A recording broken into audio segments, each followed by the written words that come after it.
শুভ সকাল। আজ 11ই আষাঢ় 1432, ইংরাজির 26শে জুন 2025।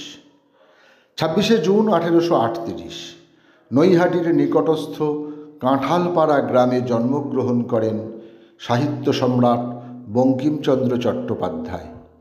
তবে গীতার ব্যাখ্যাদাতা ও সাহিত্য সমালোচক হিসেবেও তিনি বিশেষ খ্যাতিমান। বাংলা ভাষার আদি সংবাদপত্র বঙ্গদর্শনের তিনি প্রতিষ্ঠাতা সম্পাদক। তাকে বাংলা উপন্যাসের জনক বলা হয়। তাঁর রচিত উপন্যাস আনন্দমঠ, তার কবিতা হল বন্দে মাতরম 1937 সালে ভারতীয় জাতীয় কংগ্রেস কর্তৃক ভারতের জাতীয় স্তোত্র হিসেবে স্বীকৃতি পায়। তিনিই প্রথম ভারতীয় শিল্পী যাঁর গান গ্রামোফোন কোম্পানি রেকর্ড করে। তিনি গওহর জান।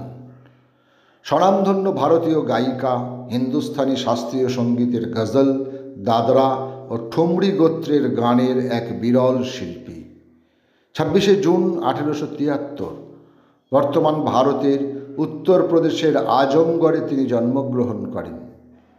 গ্রামোফোন কোম্পানি 1902 থেকে 1910 দেশ বিদেশের 10টি ভাষায় প্রায় 600টি গান রেকর্ড করেছিলেন গওহর জান। পশ্চিমবঙ্গের পূর্ব বর্ধমান জেলার পাতিলপাড়ায় মাতুলালয়ে জন্মগ্রহণ করেন কবি যতীন্দ্রনাথ সেনগুপ্ত। সময়টা 1887। বাংলা কাব্যকে অবাস্তব কল্পনার জগৎ থেকে কঠোর বাস্তবে নিয়ে আসার ক্ষেত্রে তিনি একজন পথিকৃৎ। বোধগম্যতার কারণেই তাঁর কাব্য ব্যঙ্গের সুর তীব্র এবং কাব্যের নামকরণও তাই ভিন্নধর্মী। ব্রিটিশ বিরোধী স্বাধীনতা আন্দোলনকারী ভারতীয় জীবন ঘোষালের আজ জন্মদিন। 26শে জুন 1912 বাংলাদেশের চট্টগ্রামের সদরঘাটে তিনি জন্মগ্রহণ করেন। তাঁর প্রকৃত নাম ছিল মাখনলাল ঘোষাল। 18ই এপ্রিল 1930 চট্টগ্রাম অস্ত্রাগার দখলের কার্যক্রমে তিনিও একজন সৈনিক ছিলেন। 1940-এর 26শে জুন জন্মগ্রহণ করেন কেতকী কুশারি বোস। রবার্ট ডাইসনের সঙ্গে পরিণয় সূত্রে আবদ্ধ হবার কারণে বর্তমানে তিনি কেতকী কুশারি ডাইসন। তিনি যুক্তরাজ্যে বসবাসকারী ভারতীয় বংশোদ্ভূত কবি, লেখিকা, অনুবাদক ও গবেষক। তাঁর উল্লেখযোগ্য কাব্যগ্রন্থগুলি হল বলকল, কথা বলতে দাও, জাদুকর প্রেম, দোলন চাপার ফুল ফুটেছে ইত্যাদি। উপন্যাস নটন নটন পায়রাগুলি, এই পৃথিবীর 3 কাহিনী, নারী নগরী, জল ফুঁড়ে আগুন প্রভৃতি।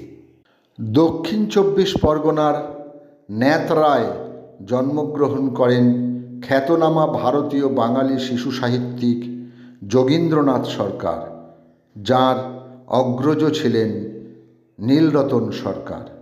ছোটদের অক্ষর পরিচয় থেকে সাহিত্য রস পরিবেশনের এক আকর্ষণীয় ও অভিনব কৌশল অবলম্বন করে তিনি বাংলা শিশু সাহিত্যে পথিকৃৎ সম্মান লাভ করেছিলেন।